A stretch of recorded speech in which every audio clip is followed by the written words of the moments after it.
ተመስገነ ምስግን ዘተመስገነ። በስመ አብ ወወልድ ወመንፈስ ቅዱስ አሐዱ አምላክ አሜን። ሰላም እግዚአብሔር ምሳኹም ይኹን። ክቡራት ናይ ኣዜብ ሳባዊት ዩቱብ ተኸታተልቲ ከመይ ቀኒኹምለይ? ኣነ ሰላም እዩ፣ ኣምላኽ ይመስገን።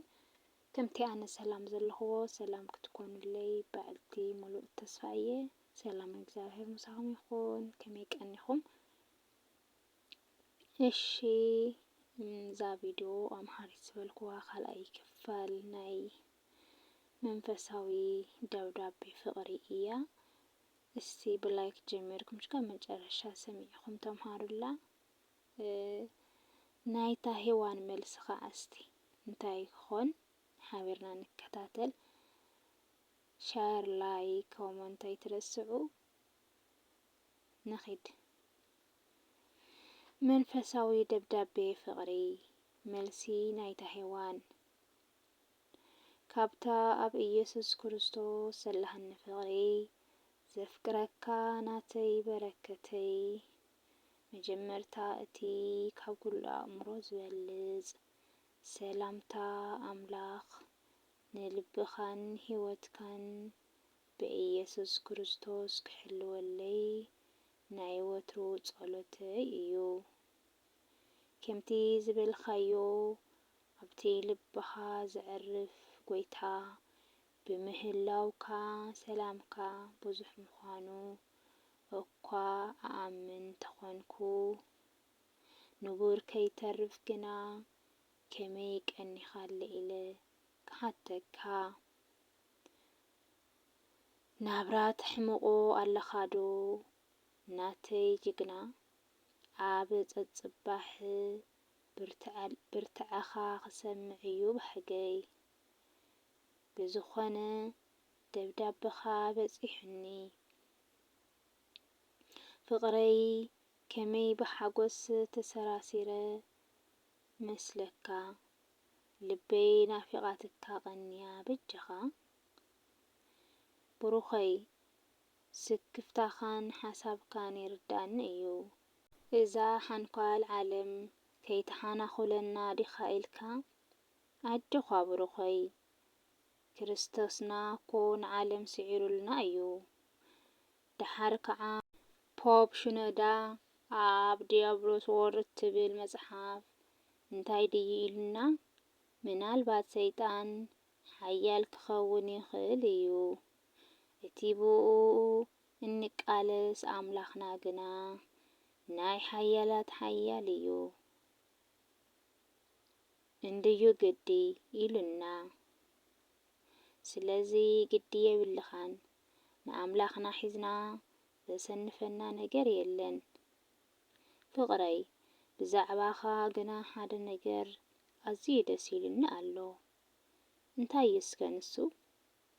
ፍቕሪ ክርስቶስ ምጻሩ ክሳዕ እትስእን ኣብ ልብኻ ምፍሳሱ እዩ። ስለዚ እኮ ኢኻ ንዓይ እንቃዓ ፍቕሪ እትልግሰለይ። ምኽንያቱ ፍቕርኻ ካብታ ኣብ ክርስቶስ ዘላትካ ፍቕሪ ስለ ዝመንጩ። እንተ እቲ ቤትና ገዳም ደኽንገብሮ ኢልካ ዝሓተትካኒ ከዓ ብሩኸይ ንስኻ ከም ነቢይ ሙሴ ክትከውን እንምነየሉ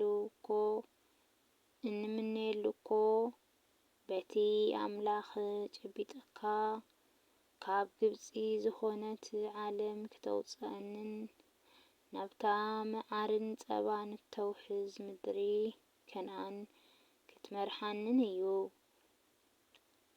ኣነ ሩት መኣባዊት ክኸውን እንብህገሉ ከዓ ከምቲ ሩት ኣብ ናይ ህይወት ምርጫ ከይተጋገየት ንናእሚ ሓማታ ዝሰምዐታ እሞ በረከታ ዝበዝሓላ። ኣነ ከዓ ንኹሉ ነገረይ ገዲፈ በትሪ ጎይታ ሒዝካ ናብ ጎይታ ንእትመርሓኒ ፈታውየይ ክስዕበካን ከም ሳራ ንኣብርሃም እሺ ጎይታይ ክብለካን እንድዩ ግዲ። በዝስቅ ሰነለይ ኣነውን እንተኾነ ቤተይ ገዳም ክኸውን ሕልፍኻ እየ ዝብህጎን ዝምነዮን።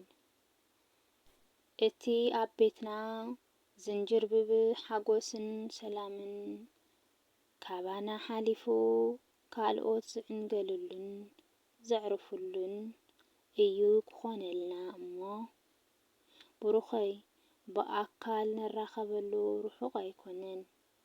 ጎይታ ንልብኻ ይሓልወለይ። ምስ መጻእኻ ከምቲ ናይ ኩሉ ግዜ ዘስሕቑ ገድላትን ፀወታታትን ቀሪበልካ ኣለኹ። ዘፍቅረካ ናትካ ኣሰይ ደስ ክትብል። እስኪ እንታይ ተማሂርኩምላ ንስኹም ከ ኣብ ኮመንት ጻሓፉ። ካብ ምንባብ ዘጋግእ እናበልኩ ይኸውን ነይረ። እስቲ ኣፀፅን ኢልኩም ናፍቲ ዋና ቃሉ ብዝኾነ እዛ ቪድዮ ብዙሕ ተማሂርኩምላ ክትኮኑ ተስፋ ገብር። እዞም ክልተ ፍቑራት ካልኣይ ክፋልና ብቐዳማይ መቐፀልታ እዩ። ንሱ ብቐዳማይ ፅሒፉላ ኣቕሪበ ነይረ። ሕጂ ከዓ ናታ መልስኻ ኣቕሪበ ማለት እዩ። ስለዚ ብጣዕሚ ደስ ዝብል ዝፃባበዩ ዘለዉ መንፈሳውያን ፍቑራት እዮም። ካብዚኦም እንታይ ንምሃር? መቸም ነናዕልትና ክንመሃረላ እየ ተስፋ ዝገብር። ብሓቂ መንፈሳዊ ኣብ ክርስቶስ ተደጊፎም ፍቕሪ ካብ ክርስቶስ ምዃኑ ተረዲእዎም ነንባዕሎም እናተደጋገፉ ነንባዕሎም ጸሎት እናገበሩ እስካብ ዝረኸቡ ብማዕዶ ዝፃባበዩ ዘለዉ ፍቑራት እዮም። ንሕና ኸዚ ሕጂ ሰዓት ከምኡ ዲና ወይ ከዓ ቀደም ሓዳር ሒዝና ዝፀናሕና ኸ ፀኒዕና ደለና? ንናትና ነናይ ባዕልና ዘለና እያ ኩላህና ውሽጥና ባዕልና ንፈልጣ። ነናህና ሓጢኣት ድዩ ነናህና ክፉእ ንገብሮ ድዩ ነናህና ፅቡቕ ንገብሮ ድዩ ከዓ ፈጣሪ ሽፍን ነቢሉ ሒዙልና ኣሎ። ስለዚ ባዕልና ኣእምሮና ካብዛ ሓሳብ እዚኣ ካብዛ ትምህርቲ ክቡራት ኣሕዋትና ዝሓፉልና ብዙሕ ክንምሃር ተስፋ ገብር ማለት እዩ። ስለዚ ኣብ ሓዳርና ድዩ ኣቲና ዘለና ድዩ ወይ ከዓ ንድሕሪ ዝነቐፃሊ ንኣቱ ድዩ እስቲ ንመሃረላ። ወላ ኣቲና ዘለውና እውን ፍቕሪ ካብ ክርስቶስ ምዃኑ ፍቕሪ ከመይ እዩ ተምህረና እያ። እንድሕር ሕጂ ንመፅእ እውን በቃ ብፅቡቕ ሓዳር ክኾነልና ፅቡቕ ፍቕሪ ዝመልኦ ንክኾነልና ከምዚ የብልካ ጸሎት የድሊ። ከምዚ ዓይነት ምቁር ልባዊ ካብ ክርስቶስ ዝመንጨው ፍቕሪ የድሊ ማለት እዩ። ስለዚ ንመሃረሉ ሰላም እግዚአብሔር መሳኹም ይኹን። ስጋብ ቀጻሊ ቪድዮ ብካልእ ቪድዮ ስካብ ዝመጽእ ሰላም ቅንያት ከዝውን ብድጋሚ ላይክ ሸር ሰብስክራይብ ኮሜንት እናሃብኩም ኣተባብዑና። ሓሳብኩም ደሞ ካብዚ እንታይ ተማሂርኩም ኣብ ኮመንት ጻሓፉልና። ሰናይ ሰናይ ንዓኹም ሰናይ ቅንያት ክቡራተይ እግዚአብሔር